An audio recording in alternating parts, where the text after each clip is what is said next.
श्री गुरु ग्रंथ साहिब जी के दिव्य संरक्षण में आज जब हम लोग गुरु गोविंद सिंह जी का 350वां प्रकाशोत्सव इस देव संस्कृति विश्वविद्यालय के प्रांगण में मनाने जा रहे हैं, तो उनके जीवन की वो 30 मार्च 1699 की घटना का जिक्र करते हुए अपनी संक्षिप्त सी बात को आरंभ करूंगा, जिसका उल्लेख आज भी जुबां पर आता है तो शिराओं में रक्त उबलने सा लगता है।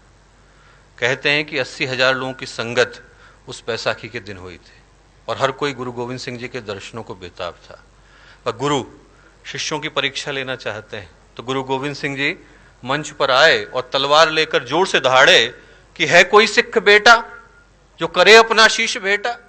हाथी नहीं चाहिए, दौलत नहीं चाहिए, अस्त्र नहीं चाहिए, शस्त्र नहीं चाहिए, पैसा नहीं चाहिए, साम्राज्य नहीं चाहिए, सच्चे बलिदानी का सिर चाहिए। गुरु गोविंद सिंह बोले। लोगों में खलबली मच गई दोस्तों, सभा में सन्नाटा छा गया और ऐसे में लाहौर के दयाराम जी खड़े हुए। गुरुजी ने हाथ पकड़ा, तंबू के भीतर ले गए। तलवार चलने की आवाज आई, खून की धारें बहने लगी। गुरु गोविंद सिंह जी बाहर निकले और बोले कि मेरी कृपाण अभी 4 प्यारों के सिर और मांगती।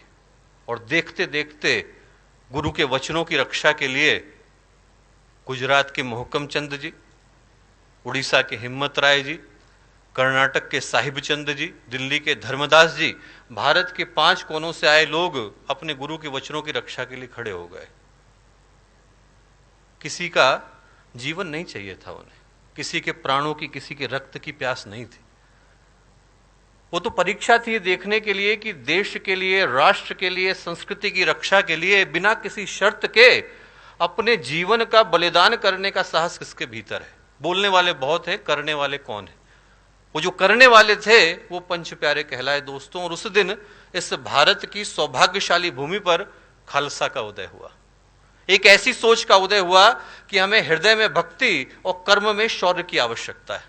एक ऐसी सोच का उदय हुआ कि हमारे अपने अंदर समर्पण और बाहर संकल्प की आवश्यकता है।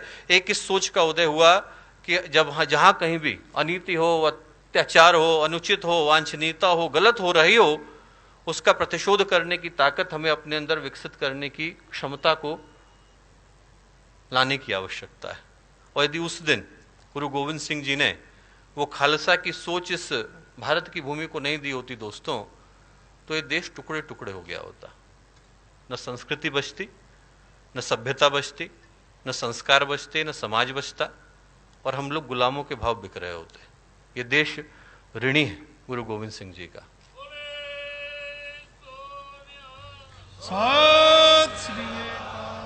उनके जैसे व्यक्तित्व दोस्तों कभी लाखों करोड़ों वर्ष में एक बार इस धरती पर आते हैं। अद्भुत साधक, तपस्या की प्रतिमूर्ति। यहीं इसी उत्तराखंड क्षेत्र के हेमकुंड साहिब में उन्हें तपस्या की। अद्भुत बलिदानी, महान संत, गजब के योद्धा और अद्भुत कवि। एक व्यक्ति के अंदर ऐसा लगता है कि व्यक्तित्व के सारे आयाम एक साथ एक जगह पर समाविष्ट कर दिए गए। आप लोगों को पता नहीं होगा पर भगवान राम, भगवान कृष्ण, दुर्गा माता, 24 अवतार, उन सब के जीवन पर कविता के रूप में टीकाएं लिखने का कार्य गुरु गोविंद सिंह जी ने किया। इसी मृत्युंजय सभागार में हर गुरुवार को श्रद्धेय कुलाधिपति जी गीता की कक्षाएं आप लोगों की लेते हैं।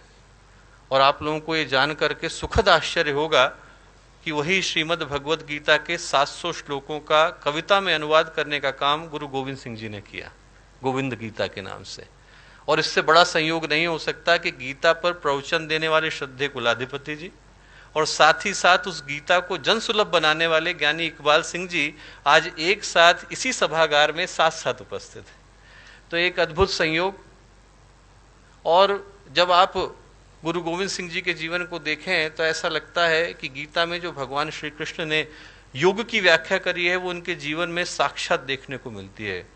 दूसरे अध्याय में जब भगवान श्री कृष्ण कहते हैं बुद्ध युक्तो जहाती है उभय सुकृत दुष्कृते तस्माद योगा युज्वस्व योगः कर्मसु कौशलम। योग कर्म का शिखर पर जाकर के उपस्थित हो जाना है।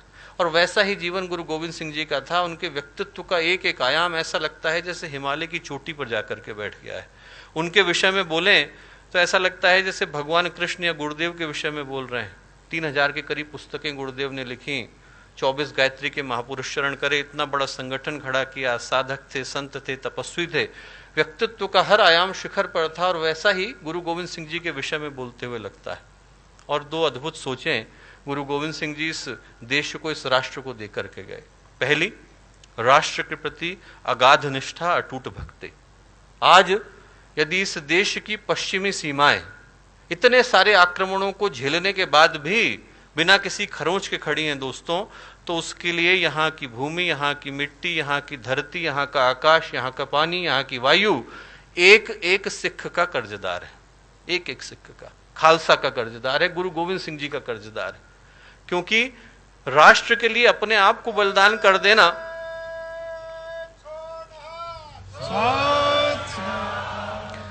राष्ट्र के लिए अपने आप को बलिदान कर देना उनने अपने स्वयं के परिवार से सिखाया। 4 पुत्र थे, 2 हत हो गए, 2 को चिनवा दिया गया। एक जो पुत्र थे युद्ध में मारे गए, जो चौथे सबसे छोटे थे लौट करके घर आए। गुरु गोविंद सिंह जी ने पूछा क्यों आए? बोले प्यास लगी थी। बोले वहां मैदान में शत्रुओं का लहू बह रहा है, उसी लहू से अपनी प्यास बुझाना। वापस भेज दिया, वो भी हत हो गए। 4 पुत्र मारे गए। माँ का हृदय था, माँ ने पूछा ये क्या कर रहे हैं? तो गुरु गोविंद सिंह जी बोले इन पुत्रन के शीस पर मार दिए सुत 4 मुए तो क्या हुआ, जीवित कई हजार। हजारों पुत्र हैं मेरे, 4 गए तो क्या हुआ। ये है राष्ट्र के प्रति निष्ठा दोस्तों। एक एक खून का कतरा बहा देना, एक एक सांस को सुपुर्द कर देना, ये राष्ट्र धर्म है। धर्म वो नहीं है कि हम मंदिर में जाएं, घंटे घड़ियाल बजाएं, भगवान के कान दुखाएं।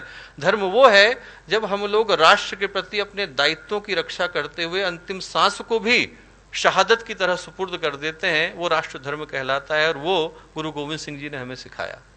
दूसरी जो चीज दी वो दी एकता, साथ साथ चलना।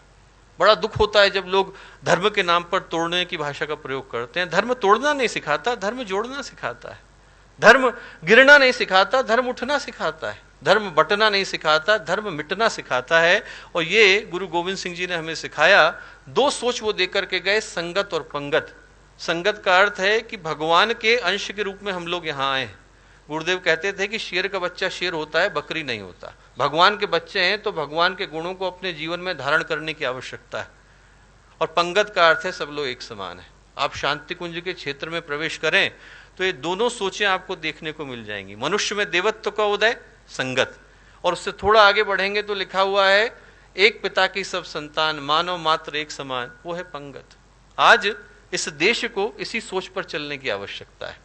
नहीं तो हमारे देखते देखते हमारी देवताओं की संस्कृति पिशाचों की संस्कृति में बदल जाएगी। आप नजर घुमा करके देखिए, आपको क्या दिखाई पड़ता है? भटके हुए लोग दिखाई पड़ते हैं, टूटते हुए परिवार दिखाई पड़ते हैं, भ्रष्ट और निकृष्ट समाज दिखाई पड़ता है। लोगों के दिलों से भावनाएं विदा हो गई हैं, हृदय से आस्थाएं विदा हो गई। और जो सामाजिक कुरीतियां हैं वो फैशन की तरह से बदलती नजर आती हैं कि जो चीज नाम बदल जाते हैं, हरकत वही रहती। जो कल हुक्का था वो आज सिगरेट हो गई, जुआ था वो कसीनो हो गया है। कल को लड़कियां बिका करती थी, आज दहेज के नाम पे लड़के बिका करते हैं। मानवता भटकी भटकी सी नजर आती है। और ऐसे में मात्र गुरु गोविंद सिंह जी के वचनों को आत्मसात करके, गुरुदेव के वचनों को स्वीकार करके इस भटके हुए समाज को सही दिशा में लाया जा सकता है। और मैं यही प्रार्थना करूंगा कि ये कार्यक्रम इस पवित्र प्रांगण में हुआ, उसके होने के साथ साथ हम अपने आप को धन्य महसूस करते हैं। पर साथ साथ यदि यहाँ से हम सबके हृदय में प्रकाश निकल करके आए, जो प्रकाशोत्सव का मूल कारण है, तो हम लोगों का जीवन निश्चित रूप से कल्याण की ओर जाएगा। एक अद्भुत संयोग आज के दिन है। अगस्त का माह अविनाश जायसवाल जी ने और शास्त्री जी ने हमसे कहा था कि इसमें कार्यक्रम चुन लें। श्रद्धे कुलाधिपति जी ने 22 तारीख पर निशान लगाया। किसी को नहीं पता था कि उसके पीछे का मूल भाव क्या है। और अभी अभी शास्त्री जी ने बताया कि पहली बार आज से 350 वर्ष पहले नांदेड़ में जब गुरु गोविंद सिंह जी ने गुरु ग्रंथ साहिब की स्थापना करी थी, उनके प्रकाश की स्थापना करी थी, तो आज का ही दिन था। तो ऐसा